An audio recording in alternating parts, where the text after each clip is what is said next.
Bienvenue chez RC Mike. Et voilà, aujourd'hui, je vais vous montrer la BMW E30 Rocket Bunny de chez MST RMX 2.5 RTR. Alors, elle est finie, elle est montée, elle est préparée, carrosserie faite, comme vous pouvez le constater. Je vous la montre.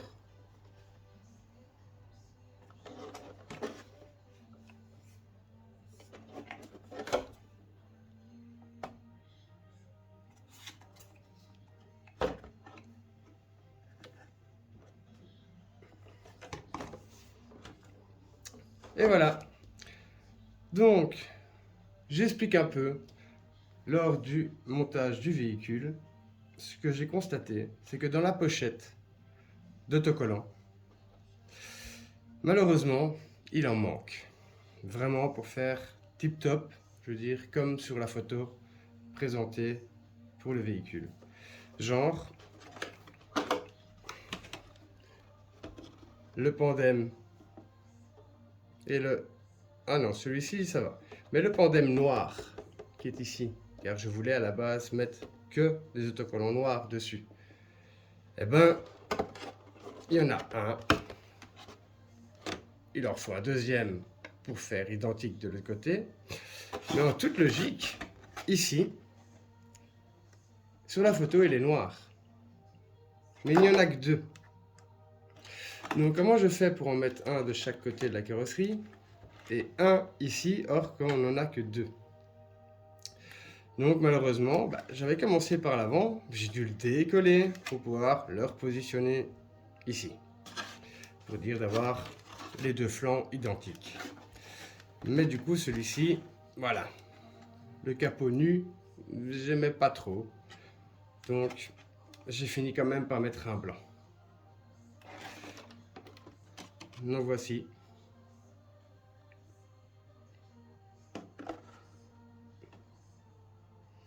Je suis pas mécontent du pare-brise arrière. Maintenant à voir peut-être avec d'autres marques. Là j'ai mis ceux qui étaient disponibles.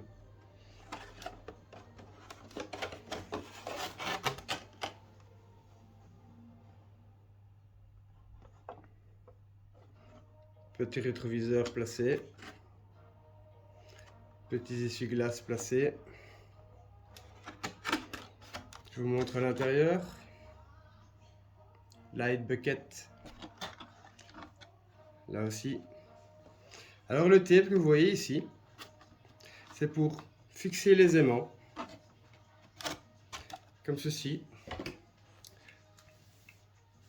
Vous avez les fixations achetées sur AliExpress, Amazon, enfin voilà. Sur tous les sites, je veux dire avec un peu de tout, vous les retrouverez. C'est pas cher du tout. Et donc, j'ai fixé les aimants avec du tape américain. Et comme ça, il y a juste à poser et c'est bon. Du tape comme ceci, hein, c'est largement suffisant. Déclipser, vous reclipsez. Et c'est fixe. Voilà. Je sais pas ce que vous en pensez, mais moi je la trouve en tout cas magnifique. C'est une superbe carrosserie. La couleur est super belle. Elle existait en bleu aussi, mais voilà. Je trouve que le gris va nettement mieux sur BMW. Étant moi-même fan de BM et possédant moi-même une BMW grise, justement. Donc voilà. Maintenant, nous allons vous parler d'un petit bémol supplémentaire. C'est que j'ai reçu le véhicule il y a quoi 5 jours maintenant. Je me suis consacré tout ce temps à créer un circuit dans mon grenier pour pouvoir exploiter cette machine et pouvoir un peu m'amuser. Vu que nous sommes en hiver et que dehors ce n'est pas du tout le temps adéquat pour ce type de véhicule. Et hier, je me dis enfin, le circuit est plus ou moins fini. Je vais aller tester. Je fais 10 minutes de circuit et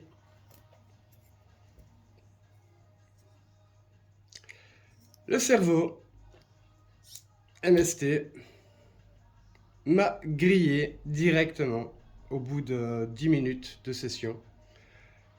Alors il fait un boucan d'enfer, mais la direction ne va même plus. Ça fait regardez, c'est simple, voilà. Vous entendez les bruits? Ça a l'air d'être complètement pété à l'intérieur. D'origine, hein, 10 minutes. Voilà. Alors on m'avait prévenu comme quoi les cerveaux d'origine des RMX n'étaient pas voilà, exceptionnels, mais de là à ce point-là, 10 minutes et j'étais déjà bon pour changer le cerveau. J'ai envoyé donc un mail à DPZ Drive Paradise avec un lien, enfin avec une vidéo jointe montrant le boucan que fait le cerveau. Malheureusement, nous étions déjà vendredi soir, donc j'ai reçu juste un petit message me disant comme quoi le magasin était fermé, qu'il me contacterait à la première heure d'ouverture. Donc on verra. Quoi qu'il arrive, moi je ne pouvais pas rester comme ça. Donc ce que moi j'ai fait, c'est que en attendant, j'avais un cerveau Traxxas. Cerveau Traxxas d'origine d'un TRX4 Crawler, vu que j'étais principalement dans le crawler avant. Euh, je l'ai mis dessus. Et étonnamment, je m'attendais pas du tout à ça, mais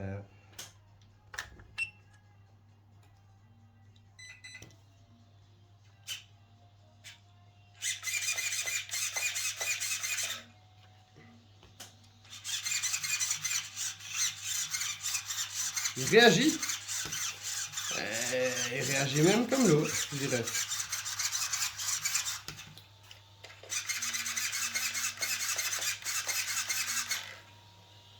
Donc, en soi, cerveau, voilà, MST, d'accord. Bon, ça fait chier parce que ça fait à peine 10 minutes que je l'ai testé, il était déjà cassé. Donc, mais voilà, un cerveau Traxxas d'un crawler TRX4 fait largement l'affaire. Je l'ai retesté juste après sur le circuit et j'ai un peu galéré parce que je m'y connais absolument pas sur ce type de véhicule et encore moins avec cette télécommande. Heureusement, bon, j'ai les modes d'emploi et le manuel pour tout ça, mais voilà, traduire de l'anglais au français, c'était voilà, on va dire heureusement qu'il existe certaines applications. Et donc du coup, en fait, je tournais à droite, elle tournait à gauche, je tournais à gauche, elle tournait à droite. J'ai essayé de chipoter, il y avait les trims qui étaient mal mis, enfin voilà. J'ai réussi en fin de compte à faire les réglages corrects. Je tourne à gauche, elle tourne à gauche, je tourne à droite, je tourne à droite.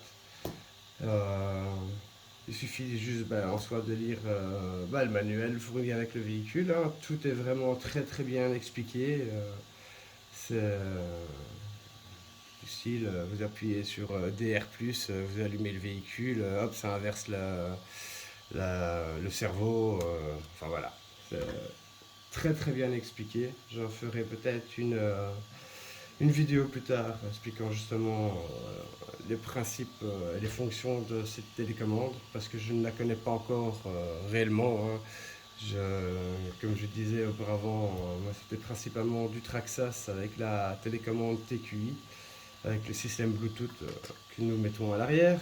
Donc, mais ce n'est pas du tout la même branche, hein. Donc voilà, je débute vraiment dedans, j'apprends, j'explique avec vous, enfin je vous fais découvrir ce que je découvre moi-même. Donc voilà. En tout cas, pour l'instant, mon premier aperçu, c'est une machine qui réagit très très très bien. Je vais l'éteindre d'ailleurs, parce que voilà, avec ce ventilo, ça fait un bruit d'enfer. C'est une machine donc qui fonctionne très très très très très bien.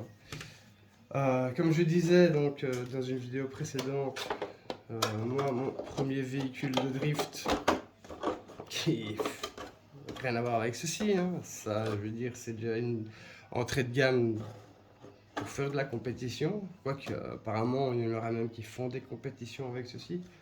C'est pas encore du tout mon but, je suis loin d'arriver à un tel niveau, mais je vais vous montrer donc ma première drifteuse, on va dire, glisseuse, hein, que voici.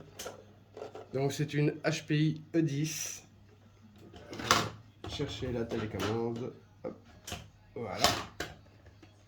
HPI E10. Par contre, la télécommande, je préfère celle-ci que celle fournie avec le MST. C'est une télécommande que j'ai super bien en main. Avec petit mousse ici.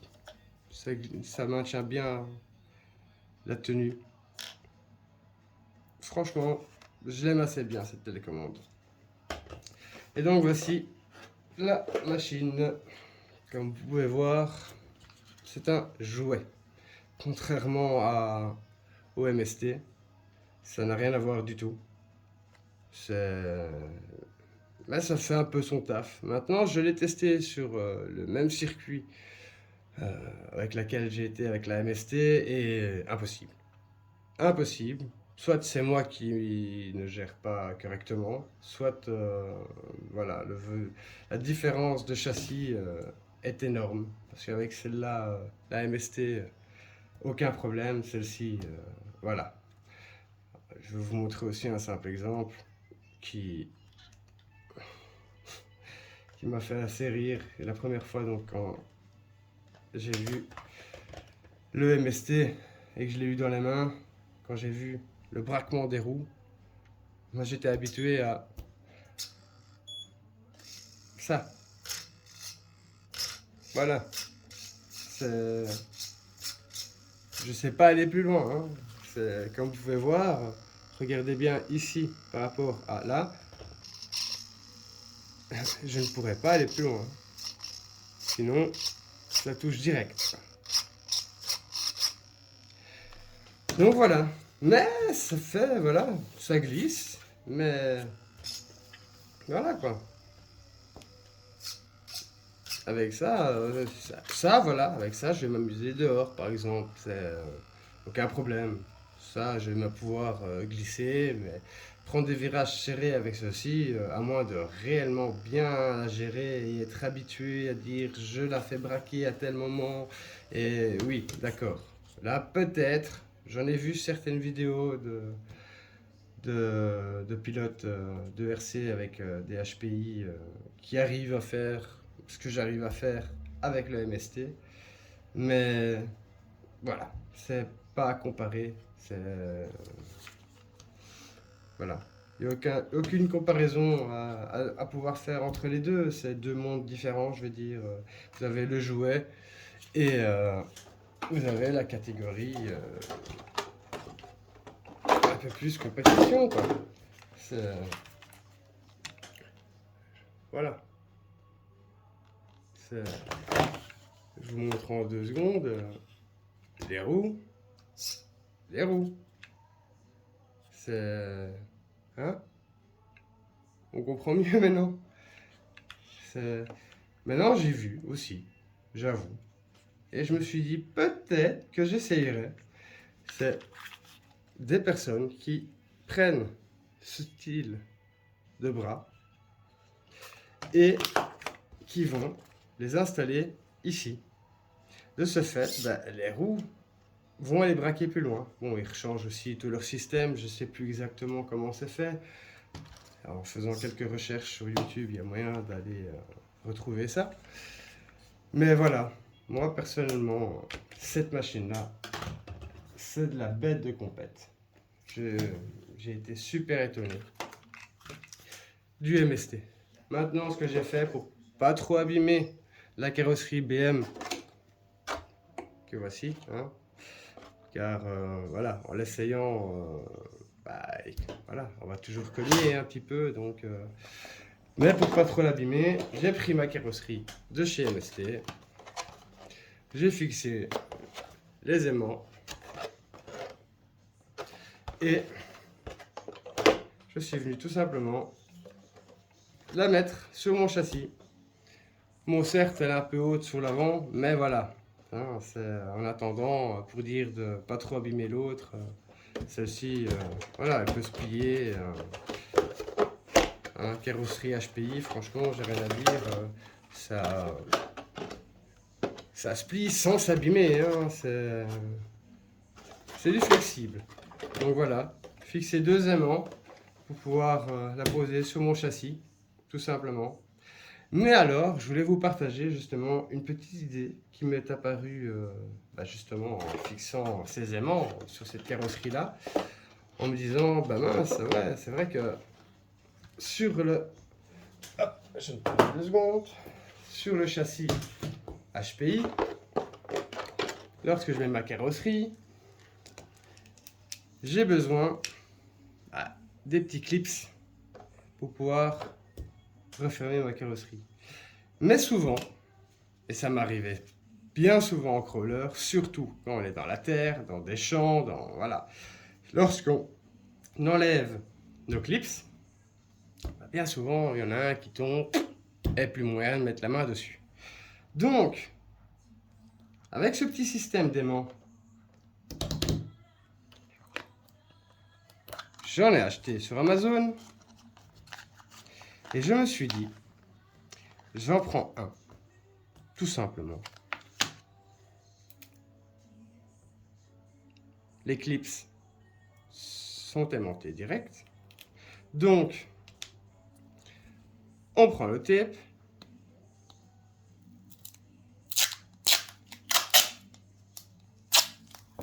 On découpe un bout. On y colle l'aimant.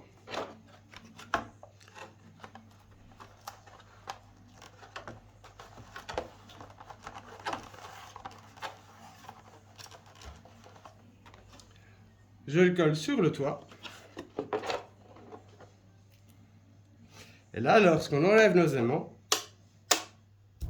nos clips, on les pose sur le toit. Et on est sûr de ne pas les perdre. Tout simplement. Je sais pas si cette idée vous paraît un peu débile, mais pour moi, elle m'est utile. Je trouve ça... Voilà, c'est pas con. On risque pas d'abîmer quoi que ce soit à la carrosserie. Hein. Il suffit de... Voilà, et vous les avez en main. Voilà, vous voyez, hop, il y en a une qui tombe. Imaginez, c'est dans l'herbe, on est un peu en hauteur, comme ici. Pouf, voilà, allez le rechercher, cette petite pièce. Bon, bien souvent on la trouve, hein, mais ça, voilà, il suffit et hop, vous retrouvez avec un clip en moins sur, moi, voilà, sur le véhicule crawler. C'est assez ennuyant, donc, voilà, tout simplement. Et vous perdez pas vos clips.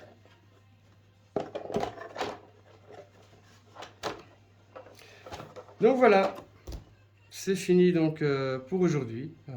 Je voulais donc vous faire partager cette petite idée qui m'est apparue comme ça.